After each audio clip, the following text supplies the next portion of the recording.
Welcome to Business Innovators Radio, featuring industry influencers and trendsetters sharing proven strategies to help you build a better life right now. All right, welcome back to the show. We've got a great guest for you today. We've got Victor Escalante, and he is a superstar, and he's got a lot of nuggets for us today that he's going to share with the audience.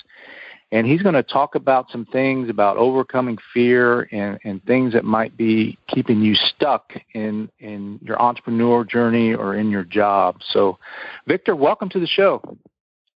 Thank you, Tracy. Glad to be with you. Glad to impart some of my knowledge to your listening audience.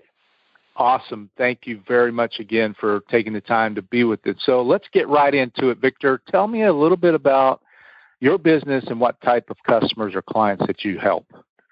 Well, I'm a executive coach, corporate consultant, and I have certain expertise in many different areas. My background was grounded in NLP back in the early days. I'm going back to the late 1980s when NLP was still in its infancy. And so I got fascinated by what a person could do with NLP, and that's how it got started. Wow. Could you describe, NLP, I don't know if everybody knows what NLP is. Can you define that?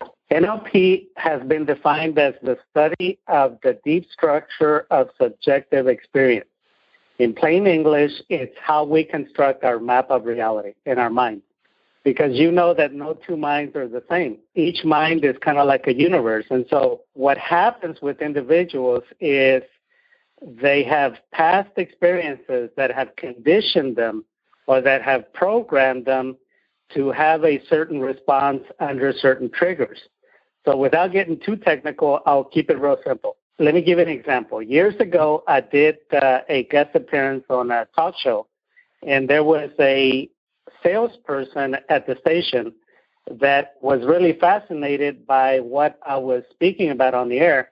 And after we went off the air, he took me to the side and asked me if I could give him any tips on how to overcome cold call reluctance.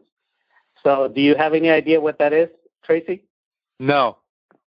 Cold call reluctance is when a person reaches the point that they dread picking up that phone and making that sales call, or getting out into the field and cold calling, trying to develop new business.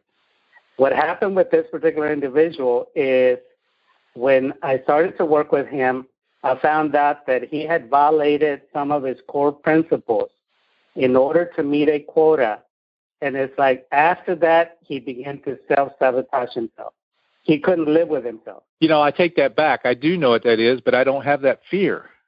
That's probably why I didn't recognize it. But well, there's all kinds of fears. I'm just giving you an example of people that work in sales, and there's all kinds of different things that can trigger that fear of making that next call that could potentially lead to you having a phenomenal sale with great commissions. But some people hold back because of the past conditioning. Some people think it's the fear of rejection, but it's much more than that. It's the past conditioning from many times it goes back to their childhood, where they were conditioned to have a certain response. Kind of like the Pavlovian principle of the dog and the bell.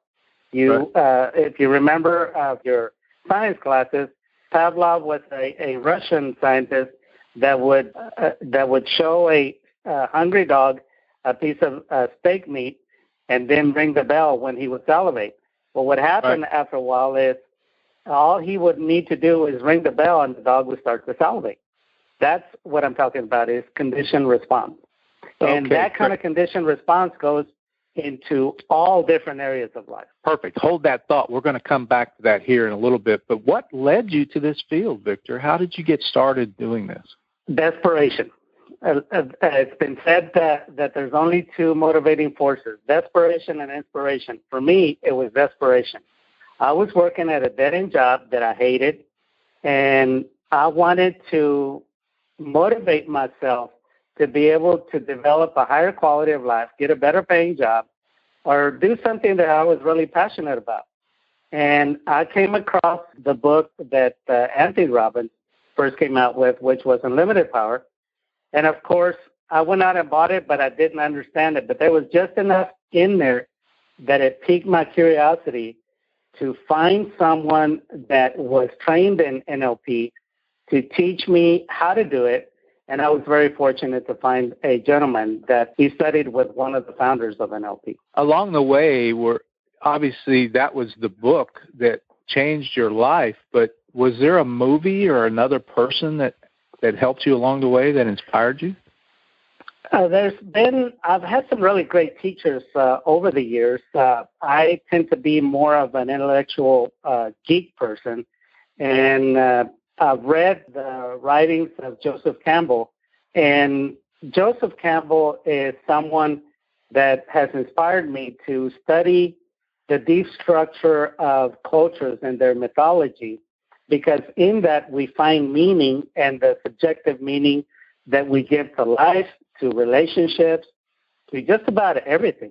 Everything is in service of the meaning that we give to things. Yes, the part about what drives you. I know you're passionate. I've seen you and watched you do what you do best, but what is the deep passion that you have that lets you or drives you to help people? Let me tell you something. When you see the results, there is nothing more gratifying.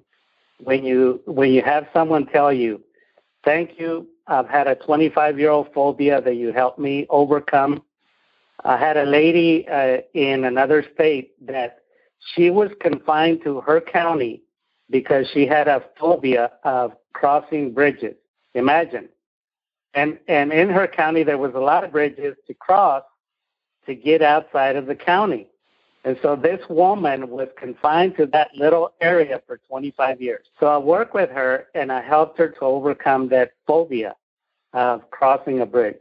That's amazing how that can just paralyze somebody and that can be overcome. So what is some of the most common fears that are preventing people from, getting past that or they're stuck? What are some of the most common obstacles? That's an excellent question, Tracy. Right now, we have an aging boomer population that they are afraid of their future.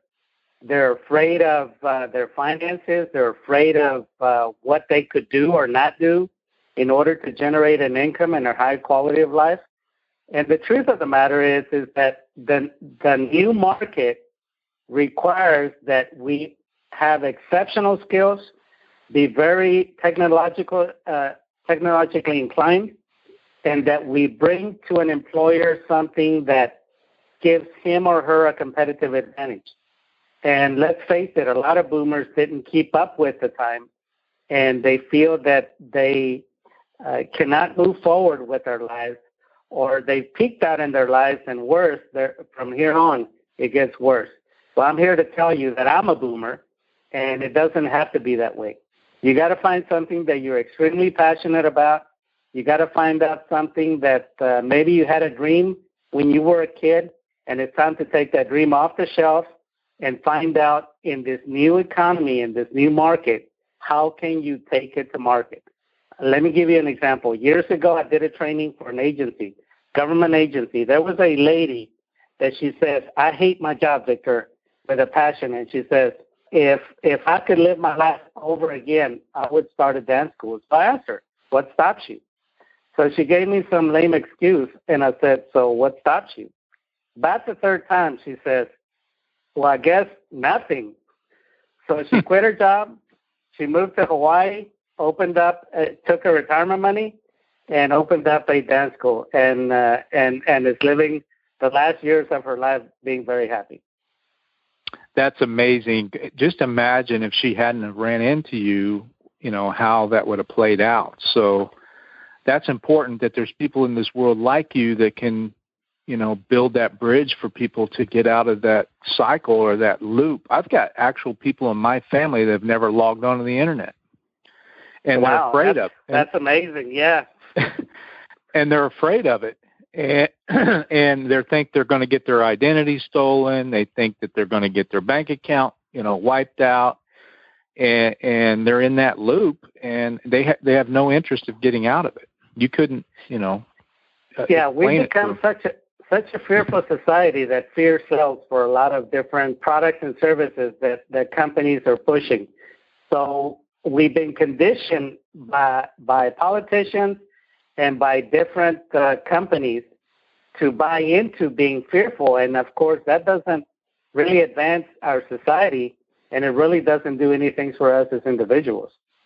Let me give you another example. Years ago, yes. I did a guest appearance on a TV station. One of the broadcasters was going to be competing in the Mrs. Mexico competition in Las Vegas. It's Mrs. Universe competition in Las Vegas. And the station manager asked me, Victor, I know that you do this sort of stuff. So could you work with this person, because she's afraid of returning. She had competed in the Miss Universe as Miss Mexico, but now she was married. She had a couple kids, and she was returning back to compete in the Mrs. Universe competition. And of course, her self-esteem was not at the top of her game. And so I worked with her. This lady came in second in the competition. Oh, wow. Great story. So talk a little bit more about how we're conditioned. What does that mean? Okay. Excellent question. Most fears are programmed into a person, according to research, from age 2 till about 4. Think about it. How many times as a toddler, as a child, you were told no, or you were scorned very seriously by a parent that didn't want you to do something as a means to control you? And if you were a little devil trying to get into everything, maybe you needed to be controlled, but they used the wrong methodology. And so if you are told time and again, and if you are spanked time and again from age 2 to age 4 not to do certain things, your nervous system is starting to be conditioned. Let me give you an example. Years ago, I worked with a famous dentist in another city. This dentist came to me. He was referred by a client that this man was afraid of losing his entire practice. He had just expanded and doubled his office space. He had bought very expensive new equipment. He was building a brand new house in a country club, and his business started to go down. And the more his business started to go down, the more frightened he became. The more frightened he became, the more the business went down. It became a vicious cycle. So there's a definite connection in a thought process. If you're transmitting that you're fearful of losing your business, guess what? You end up manifesting it. You ended up bringing it on you. Yeah. So the school systems don't teach this, correct? No, they don't. School systems, while it's a controversial topic, you may or may not agree, but school systems were created to create factory workers. Absolutely. How are the people that are successful today, the movers and shakers of the world, how are they different between you and I? Because they're conditioned to be movers and shakers and successful. Just like you can have negative conditioning, you can have positive conditioning. The good news is that if you do have negative conditioning, that can be rewritten just like a code. Just like a computer code in your nervous system and in your mind, that can be altered and that can be updated so that you can focus on what you really want, and your whole entire nervous system supports you in that endeavor. Absolutely. And I have a confession that when I was growing up, I had such a negative influence around me of worrywarts and people that were constantly worrying if the phone was going to ring and if there was bad news coming, and it was consistently coming. So I learned at an early age that I had to get away from that. And a lot of people spend their entire life trapped in that loop and they don't get out of it. So yes. You have the solution for that. So what is that solution? That solution is identifying where the problem was set up, and then age regressing you to reprogram that experience. Let me give you an example. Recently, I worked on a lady that she had a phobia of driving in the rain because she had been in an accident that nearly killed her, and she had a near-death experience from that experience. That was so traumatic that every time it rained, she would go into a panic mode. So what I did is I regressed her through light hypnosis to go back to that episode, that one event. This is called remedial fixing. So I took her back to that one event. As an adult, having survived the experience, I had her reconnect to that person from the past, and I had her talk to that person, and I had her alter her memory of the experience to where she can now drive in the rain without any problem. Amazing. What would be your best piece of advice for someone that feels that they're stuck or they're in this loop? How would they be able to identify that? Real simple. They need to identify what is it that they're afraid of. And if it's a generalized anxiety or just general fear that is a combination of several things, that needs to be broken up into one single item.